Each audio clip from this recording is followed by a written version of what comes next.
My head is ringing. I got it. I think you all heard me. Good morning, and welcome to the Unitarian Universalist Fellowship of Wayne County. We are a diverse congregation that welcomes you as you are, regardless of your age, ethnicity, race, sexual orientation, gender identity, economic status, or physical ability. We come together to seek deeper meaning and understanding from each other and the world around us. Your presence here today is a gift that brings us closer to that understanding. We are an active community that lives its values beyond the hours of Sunday service, and I would like to call your attention to the following. I'd like you to know about a couple of upcoming events. Our focus this summer is fun and reuniting the congregation. On Saturday, June 4th, there will be an old-fashioned bonfire and sing-along in the parking lot. On Sunday, June 19th, the UU Fellowship will celebrate its 50th anniversary after the service on Sunday. We will recognize our founding members, enjoy trivia about the UUFWC's history, and have a potluck.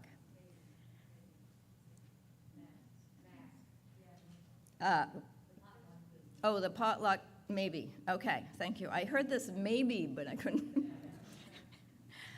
And then on July 4th, we will have a picnic potluck, maybe.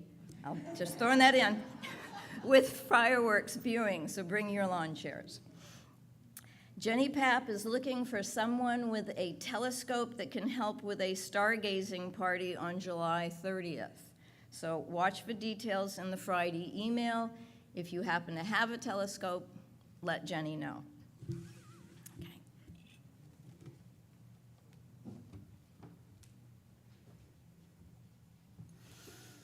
And good morning. Most of you know me. My name is Gail Woosley, and I'm a commissioned lay minister here.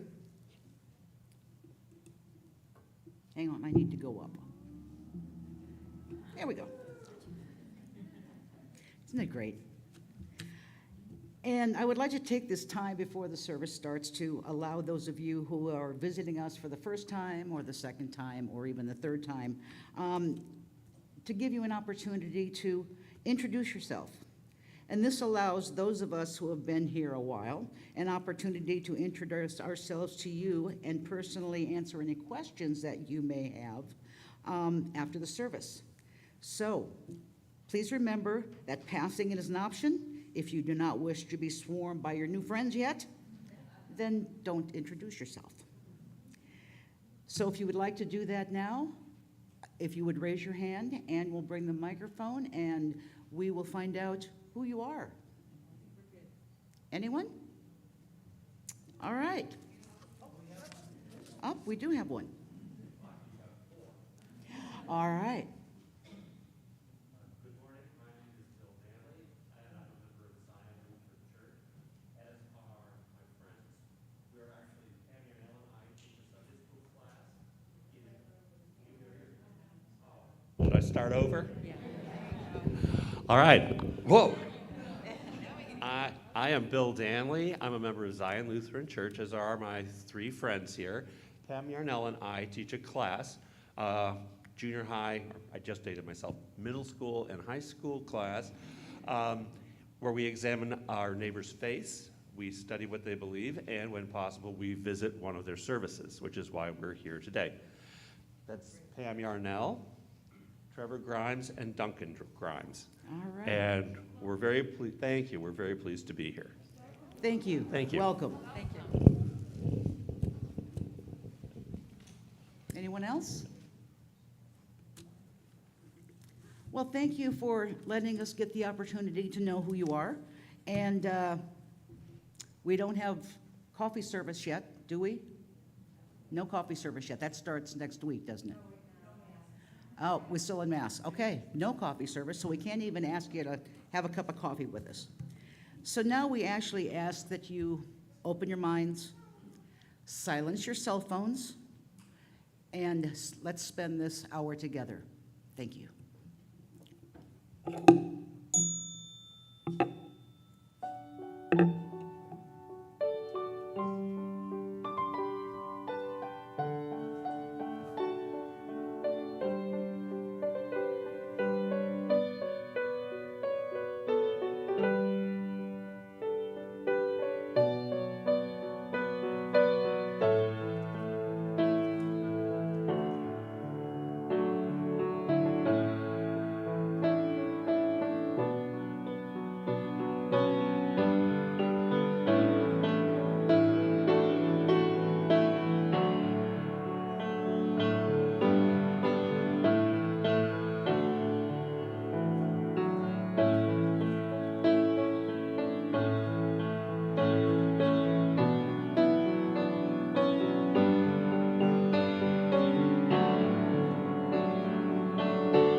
It's going down just a little. Going down. Going down.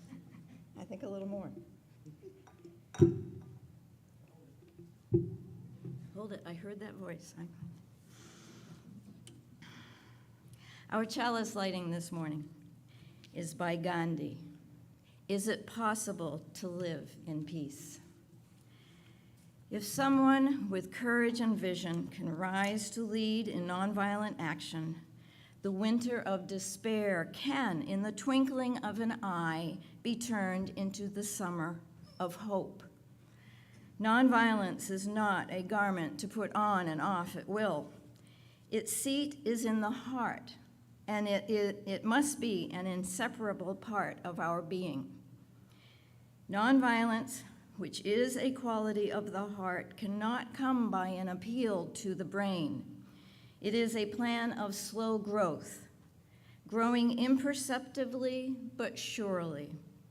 If a single person achieves the highest kind of love, it will be sufficient to neutralize the hate of millions. If we are to reach peace in this world, and if we are to carry on a real war against war, we shall have to begin with children.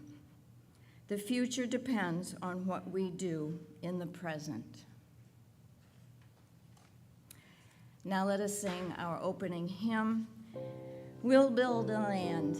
The music can be found in the Graham Hymnal, number 121.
I would like to invite all the children up here, or people who are very young at heart, to join me up here on the edge of the stage and have a seat. Just one? Oh, we have more people who are young at heart than this. That's okay, we'll do that. There we go.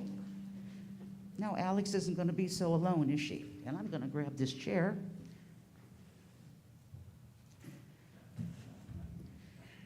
All right.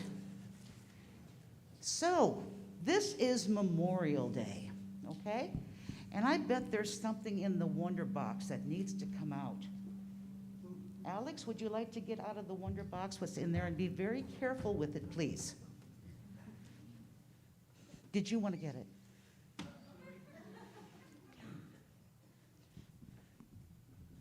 going to hold this up so everyone can see it.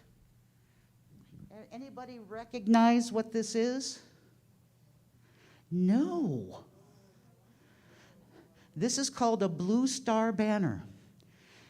It was patented in 1917, and this hung in the window of the families of soldiers in the First World War and the Second World War.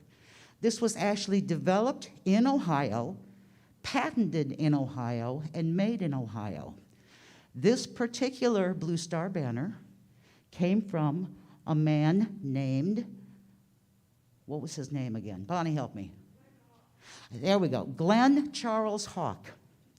He was Bonnie's great-granduncle, and he served in the First World War as a civil engineer. Do you know what an engineer is, Alex? No? Anybody? People that build things, that's exactly right. He was a civil engineer, and he was in France, and he built pontoon bridges to replace those that had been blown up by the Germans. And so I wanted to share this with you because they don't make these anymore, and this one is 124 years old. So I did want to share it. And I'm going to leave this layout, so after the service, if you want to come up and take a look at it, please do. Anyway, Glenn came home from the war, which was good, which means he was a veteran. But there are a lot of people that did not come home. And because it's Memorial Day weekend, we honor those people who didn't come home from wars. Thank you. And for all the people who were young at heart.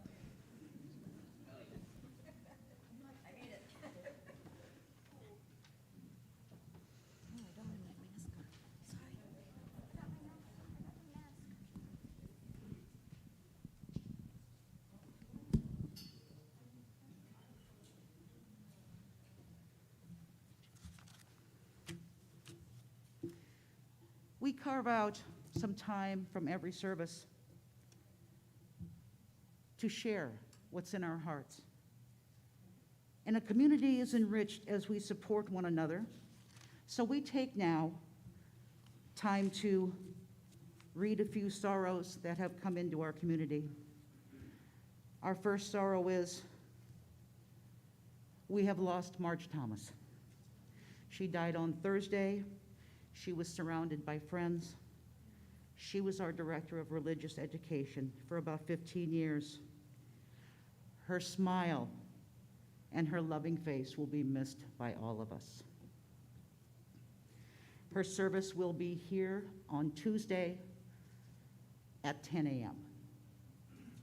So if you could join us here, we would appreciate it. We also want to take time and send our best thoughts to the people of Uvalde, Texas, who have had such a tragedy. No words can help soothe their loss or their aches in their heart. There were also 2 teachers that gave the full measure of their lives for this tragedy. We also symbolically place a stone in the bowl for those sorrows that are not brought forth to us to read here. Now, just as sorrows shared are sorrows divided, we also want to share joys, because joys are also multiplied. So the one joy that we have today is for Cheryl Wirtz, who on Tuesday became a great-grandmother. She has a new great-grandson. So thank you for sharing that with us, Cheryl. And my joy for today is that this beautiful weather just continue right straight through. Keep it at 70 degrees till fall. I'd be happy. This morning, we're thinking with loving kindness of all those in our congregation, or known and loved by our congregation, who are in a time of transition, who are in a time of loss, a time of fear or uncertainty. May their fears be assuaged, their minds be put at ease, and their hearts be comforted. We are mindful of all the joys, concerns, milestones, and remembrances which remain silent in our hearts. Let us join our hearts together in just a moment of silence in contemplation of all of those joys and sorrows we heard today.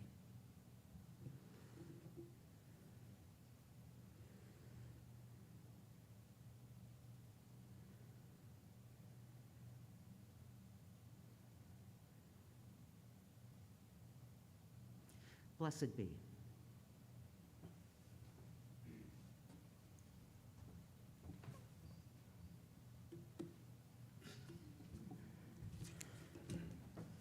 I'm just going to leave it. We, as Unitarian Universalists, are a people who show up, especially once we lower the podium. Whether it be at a protest on the street or a visit to a friend in need, we are there for those who need us. This includes showing up for our community. The donations collected ensure that our community is able to consistently show up for those around us. All donations collected today that are not marked for other purposes will be split with 180. We thank you for showing up however you can for this community. The offering will now be collected and gratefully received. Our offertory music this morning is the song, "Oh, Let Us Sing," performed by our own Judy Smith, Bonnie Group, and Gail Woosley.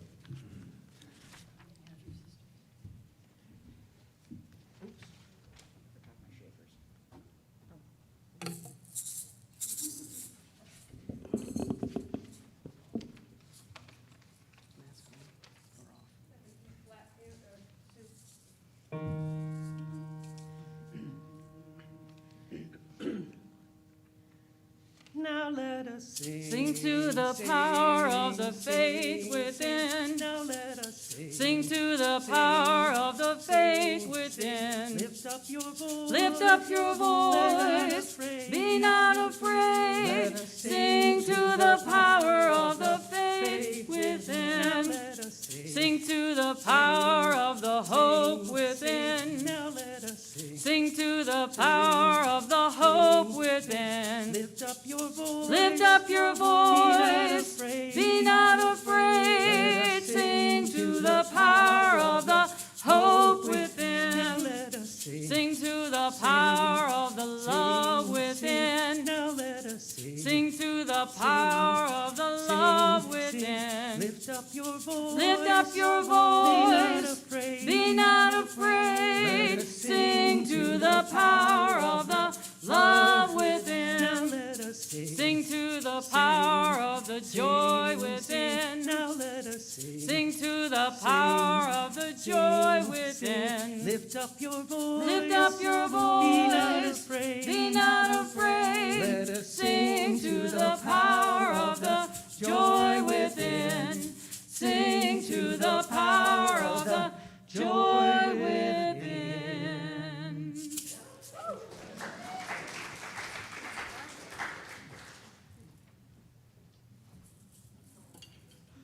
I saw a few toes tapping out there. That's good.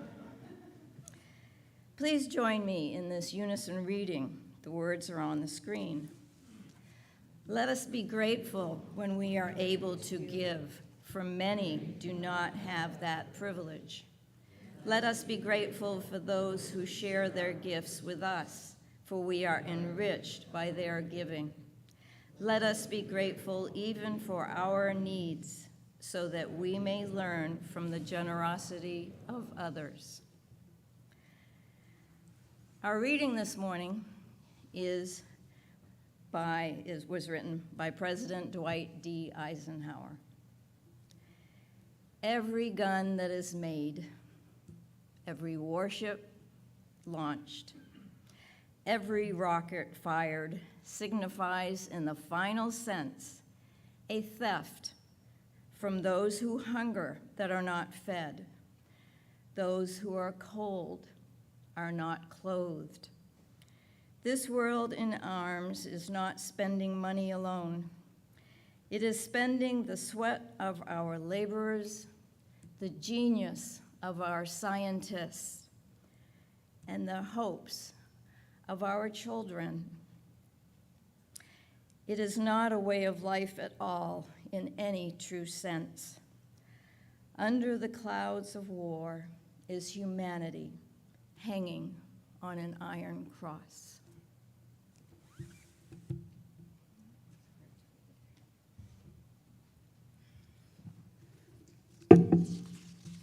That's very loud, isn't it? My goodness. Since the dawn of mankind, wars have happened. Wars over land, wars over food stores for the winter, wars over oil, over trade, but mostly wars over religion. And it's always seemed that once the wars were started, nobody really knew what they were about. They were just doing what they were ordered to do. And when it was over, the only thing left were grieving widows and children, and new graveyards with new markers of the young men who were fortunate enough to make it home for burial. The first thing we're going to look at here this morning is the Revolutionary War. What I found interesting in all of the research that I did for this was that more of the soldiers died of epidemic diseases than they did from bullets or artillery or even the cold weather. During the Revolutionary War, which lasted from 1775 to 1782, a smallpox epidemic broke out, and it killed some 130,000 people. Now, we don't think that is that much. That's the size of a normal medium-sized city in the United States. But back when there were less than 13 colonies, that was a lot of folks. Which is why Washington's decision to have his troops inoculated against the disease was one of the most important decisions in history. Up to 70,000 American patriots died during the active military service, 6,800 in battle, but 17,000 from disease. And the majority of the latter died while prisoners of war, mostly on the British ships that were sitting in New York Harbor. We also had deaths during that war from the French who came to help, and also the Germans that helped the British. Now, none of these figures mention the women and the children who may have died during this time. Another thing it doesn't mention are the lives of the families that were destroyed because of the death of a father, a son, a brother, and uncle. These women and children were left to fend for themselves and try to build a life and survive as best they could. Now, the Civil War is a little bit of a different story. This was a war, of course, of geopolitical reasons and Abraham Lincoln's way to keep the country together. And as with the Revolutionary War, disease took many more soldiers than bullets or artillery. The National Park Service has figures that the Union side had 853,838 deaths. And of those, 110,000 were killed in action. 224,000 died from diseases. 275,000 were wounded in action. And there were 211,000 that were captured, and then 30,000 that died as POWs. Confederate side is not much different. 94,000 killed in action, 164 died from diseases, 194,000 were wounded, and 462,000 were captured, and 30,000 of those people also died as POWs. One thing that wasn't counted that they've tried to enumerate was the death among former slaves. That's been really hard to estimate due to the lack of reliable census data. Though they were known to be considerable, the former slaves were set free or escaped in massive numbers in an area where the Union Army did not have sufficient shelter, doctors, or even food to feed them. University of Connecticut Professor James Down states that tens to hundreds of thousands of slaves died during the war from disease, starvation, exposure, and he estimated the total death just in the African American community was at least 1 million. Again, women and children were not counted in this.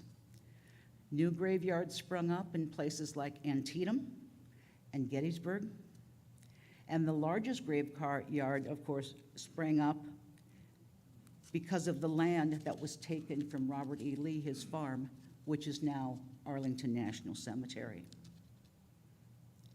It was during this war that women started to decorate the graves of their dead young men or husbands. And it's said that the women in the South started what we know as Memorial Day. But the women of the North are going, nah. We started Memorial Day. We don't care who started Memorial Day, but it started around this time.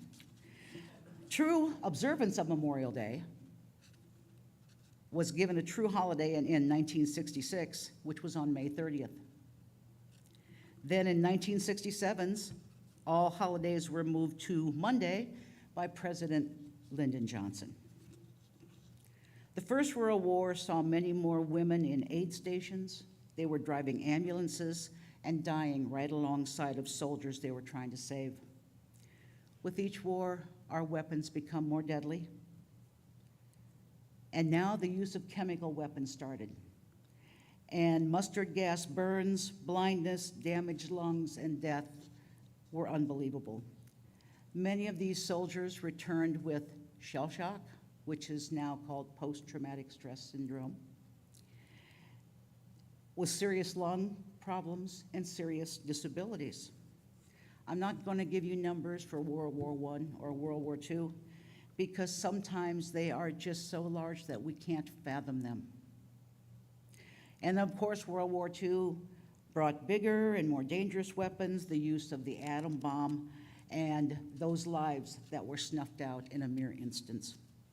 Aerial bombing and warfare, battleships that carried thousands of seamen above the water, and then submarines that carried thousands of seamen below the water. Millions died worldwide. Men in army units, naval ships, women in nursing units, and those ferrying planes back and forth and working in munitions plant. And that doesn't even cover, again, the widows and children, and those carrying unborn children who would never know their fathers. Vietnam brought us a new terror called Agent Orange, which they found out now causes cancer. More aerial bombings. Then we have Desert Storm, and we have Afghanistan, and on and on and on and on. It doesn't seem to ever end, does it? It's Memorial Day weekend. And this is the time we remember all those who served and did not come home. Now you're sitting there asking, why is she giving us all this information, and what does it have to do with Unitarian Universalism? You're asking that, aren't you? Come on, nod your heads. There you go. There it is. It actually has a great deal to do with us. Many Unitarians died in Germany. And during our flower communion, Reverend Walter spoke of Norbert Capek, who started the flower communion, who died in a gas chamber in Dachau. Many Unitarian ministers were in concentration camps. We also can't forget what the minister Waitsel Sharp and his wife Martha did from 1939 to 1945. They were tasked on behalf of the Unitarian Service Organization to go to Czechoslovakia and help get the children out. They saved many who grew up in this country healthy and happy. And that was all because of the hard work that they did. In the not too distant past, those who served in the military were not well received here in our congregations. But this time is now past. And in recent years, UU ministers now serve as chaplains in the military. Unitarian Universalists do not condone war, yet we still do and should respect those people that serve. We all wish we could find a way to rid the world of war, but we can't. Can't yet. Forrest Church once commented, "Members of the Commonwealth of God are bound together by sacrifices of their religion, for the nature of our interdependency does not require this. Rather, we are bound by shared recognition that when one person suffers, all suffer. When one life is violated, all lives are violated. When we pollute the earth, all living things are stained. When one nation threatens the security of another, it too becomes less secure. When we place the planet in mortal danger, we hazard the future of our own children as well as the children of our enemies." He tied his seventh principle into what he said: when one person suffers, we all suffer. And when we pollute the earth, all things are stained. There can't be a more true statement about war. The current situation in Ukraine has made me so very sad and so very angry at the same time. I have been amazed at the resilience of the Ukrainian people. They are fighting a schoolyard bully who wants something that they have, and they're not giving in. They refuse to let him have their land. Their homes may have been bombed, hospitals and food markets destroyed, but they have not yet been broken. I feel about this so strongly. If I were a younger person than I am now, I would actually go over and help them. And may we send all of our best thoughts and our hopes to all of these Ukrainian people. Now, getting back to Memorial Day, I would like to express my gratitude to all the men and women who served and died. Many of these were women of color, African American, Mexican Americans, even Japanese Americans, who were not allowed to be buried in Arlington National Cemetery in acknowledgement of their greatest sacrifice. That has now changed, and some of those women have been moved and interned in Arlington. In this congregation alone, we have veterans that had served during the Second World War, the Korean War, the Vietnam War, in Desert Storm. I don't know if anyone has served in Afghanistan, but I would like for anybody who has served in the military or has had a family member that served in the military, please stand.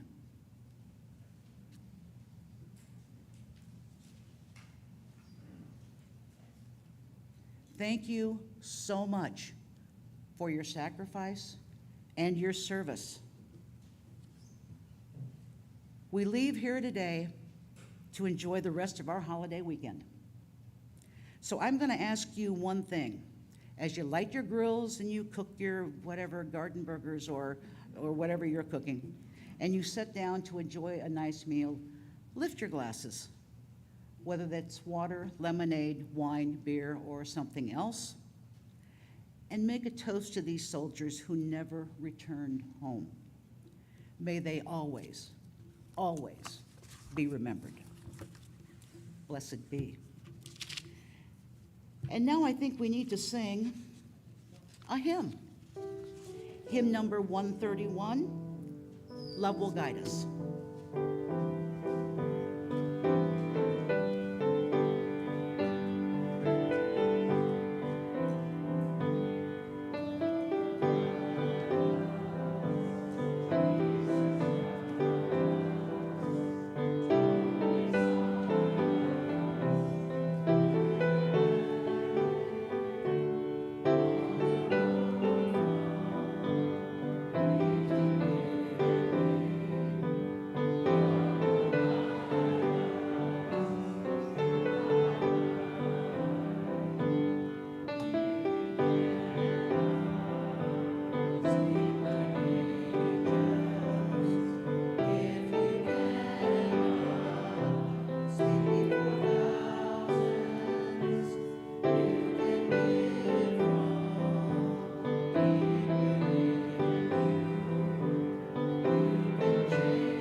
Our closing words today come from Frederick E. Gillis. May the love which overcomes our differences, which heals all wounds, which puts to flight all fears, which reconciles all who are separated, be in and among us now and always.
She certainly can tinkle those ivories, can't she? Thank you, Sue.